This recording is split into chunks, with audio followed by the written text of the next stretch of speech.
Até hoje eu ainda mantenho que Shadow of the Colossus é um dos melhores jogos que eu joguei na vida. E aí pessoal, beleza? Essa semana, mais especificamente no dia 18 de outubro, Shadow of the Colossus, talvez um dos mais clássicos, mais verdadeiramente épicos jogos da biblioteca do PS2, completou 10 anos de existência. Aliás, olha que coincidência, exatamente 20 anos antes do lançamento do Nintendinho, 18 de outubro de 1985. Tô começando a achar que 18 de outubro é uma data cabalística dos videogames. Vocês que manjam essas paradas de numerologia, mapa astral, caralho, vê onde é que Vênus tá no dia 18 de outubro em relação a Mercúrio com o cometa Halley. Me fala aí, porque tem alguma coisa que acontece nessa data que promove umas paradas legais pra nós que gostamos de videogame. Mas voltando ao Shadow of the Colossus. Em 2005 eu vi o trailer pela primeira vez, eu tava no computador, eu ainda lembro exatamente, cara, eu tava na sala, vendo lá algum site, talvez a IGN, e aí eu vi o trailer do jogo e aquilo explodiu minha cabeça. Você é um carinha pequenininho, você tá lutando contra uns monstros imensos. Mais cedo eu falei que é um dos jogos verdadeiramente épicos do PS2 e eu digo isso literalmente mesmo porque eu acho que o termo épico nos últimos, sei lá, 5 anos pra cá vem perdendo o significado. Shadow of the Colossus é épico em todos os sentidos da palavra. Do que se trata o jogo? E essa é uma das partes mais geniais de Shadow of the Colossus, eu acho, porque a narrativa dele é feita de uma forma tão implícita. Você é contado, te contam tão pouco e ao mesmo tempo a história é tão envolvente que é uma parada realmente maestral. É o seguinte, existe um garoto que você não sabe o nome dele, né, mas no jogo, no manual e nos materiais que você lê na internet, se refere a ele como Wanderer, que é uma palavra em inglês que significa mais ou menos o peregrino, o cara que viaja por aí, um sujeito errante. Errante, a propósito, não é o cara que erra muito, é um cara que fica vagando pelo mundo afora. Então, esse garoto, Wanderer, ele tá indo em direção a uma espécie de castelo, algum tipo de templo, você não sabe exatamente do que se trata, você não sabe onde é que ele está exatamente, você não sabe o nome dele, você não sabe de quase nada. Você vê um garoto num cavalo chegando numa espécie de templo abandonado, passando por uma ponte imensa, ele chega lá, coloca essa garota, que você nem sabia que ele tinha uma garota, mas ele tá trazendo na garupa do cavalo. Você fala garupa do cavalo quando tem alguém montado atrás? Garupa é de moto, de bicicleta, eu acho. Qual que é o de cavalo? Cavalúpora? Não sei. Ele bota essa garota numa espécie de altar, né, e aí vem uma voz do além falando com ele, quem que é você, rapaz? O que você tá fazendo aqui e tal? E aí é revelado que ele tem uma espada, né, algum tipo de espada mágica. Também não falam do que se trata essa espada mágica que o jogo insinua que ele roubou de algum lugar. E paralelamente a isso tem um grupo de pessoas que estão atrás desse garoto, né? E também você não entende, você sabe que o garoto fez alguma merda, né? Ele tá indo pra um lugar que ele não deveria estar indo e tem um pessoal tentando evitar o que ele tá fazendo. Você não sabe exatamente do que se trata a parada. Mas a questão é que essa garota morreu ou está o jogo não chega nem a dizer claramente que ela está morta de fato.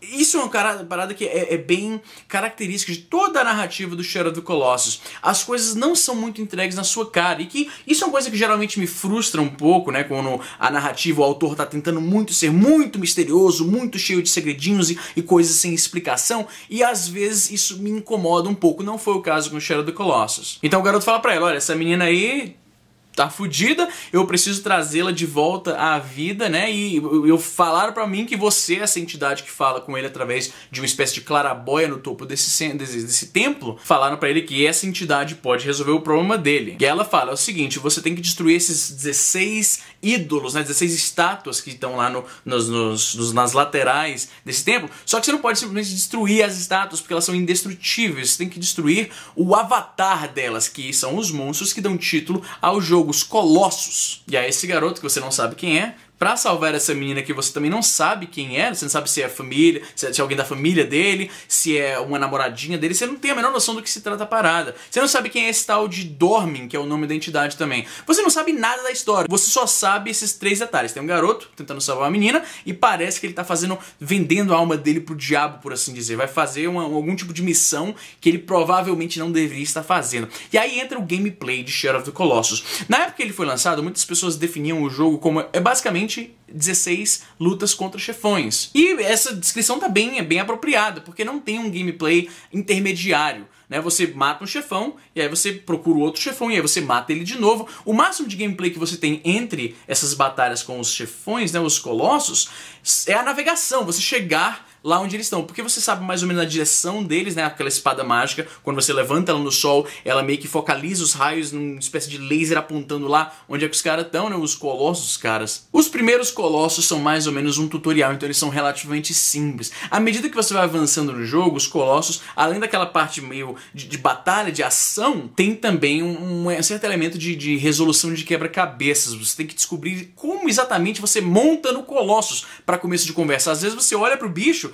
e você fala, caralho, como que eu vou subir nisso? Eu acho que o jogo, além do gameplay que é bem, assim, ele enche os olhos. Quando você tá agarrado num Colossus que é tipo uma... Colossus é do X-Men. Quando você tá agarrado num Colosso que é tipo uma águia voando em cima de uma espécie de lago, né, e você vê a sensação de velocidade, né, você vê a lagoa lá embaixo e dá um certo medo de você cair e tal, e às vezes isso acontece, você pode cair dos colossos. O ambiente do jogo, né, aquela atmosfera do jogo é muito envolvente. E é curioso como o jogo fala tanto sem falar nada, na verdade. Durante o jogo inteiro, quando você chega nos colossos, talvez porque eles aparentam ter um meio pacífico. Tem alguns colossos que, por mais que você esteja tentando matá-los, eles não fazem nada com você. Eles só tentam se chacoalhar para que você caia do corpo deles. Você tem aquela noção de que tem alguma coisa errada, você não era pra estar fazendo aquilo, você realmente tá fazendo uma merda. Isso é implícito no jogo inteiro, mas à medida que você continua indo lá, ok, vou matar mais esse outro, vou matar mais esse outro, vou matar mais esse outro,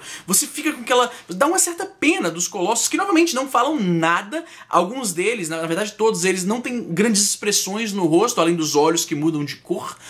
Quase não saiu. Mas é impressionante isso, você sente uma espécie de empatia para aqueles monstros gigantes, sem que eles falem nada, sem que a história te fale. Assim, claramente, não faça isso, esses caras estão cumprindo uma tarefa ali, esses monstros estão de fato mantendo aquele demônio aprisionado. Então, ao matá-los, está cada vez mais próximo de libertar esse bicho no mundo. Só que o jogo não te fala isso, o jogo simplesmente te dá ali o pano de fundo da história e você vai descobrindo aos poucos, com uma informação aqui e outra ali, um pouquinho de imaginação, o que está realmente acontecendo. Isso é muito foda, é muito raro que um jogo envolva tanto na questão de narrativa, sem que tenha basicamente, assim, tem um esqueleto de uma história, ele não tem muito diálogo, na verdade tem pouquíssimo diálogo no jogo, o personagem principal é calado quase o tempo inteiro, e ainda assim você sente aquela empatia pelo cara, pela missão dele, você começa a sentir que ele tá fazendo alguma coisa errada, que ele vai se fuder no final, e cara, que jogo foda, mano. Foda nos gráficos, que na época eram bem impressionantes,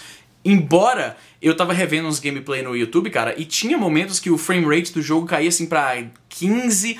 até 12 frames por segundo.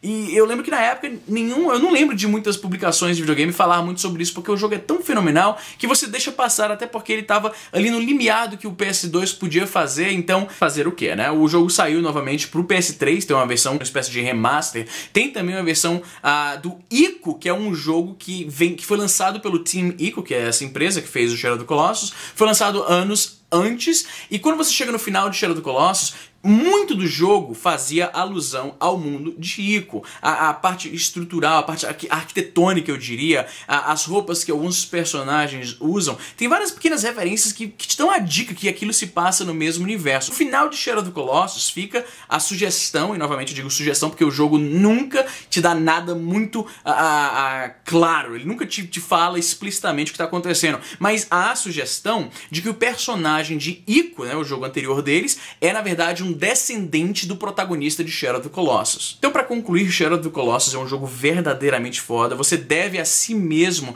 jogar esse jogo, ou no mínimo, se você não jogou essa pérola, esse jogo, cara, eu lembro que esse jogo, assim, atiçou a discussão que já é velha pra caralho, de se os games se podem ser considerados arte. E quando você fala dessa discussão, quando isso vinha à tona, é impossível não mencionar Shadow of the Colossus. Como o PS2 foi muito popular no Brasil, eu duvido muito que tenha alguém que não tenha jogado. Mas se você não jogou, jogue urgentemente. É um jogo foda pra caralho. Eu acho muito difícil ter alguém que discorde dessa minha opinião, mas como sempre eu pergunto, coloca aqui nos comentários o que você acha do jogo. Você concorda comigo? É um jogo foda pra caralho? Ou você acha que foi muito overrated, foi muito superestimado? Talvez ele não é essas coisas todas. É capaz, nós vivemos num mundo muito grande, 7 bilhões de pessoas, deve haver algumas pessoas que têm essa opinião. Eu acho que são minoria, mas me fale o que você acha. Como sempre, se inscreve aqui no canal, caso você não seja inscrito ainda, isso, assim você não perde nenhum dos vídeos, deixa o joinha, isso ajuda muito, mas muito mesmo,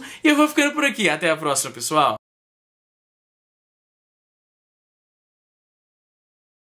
Antes que você pergunte, eu não lembro onde eu comprei essa camiseta.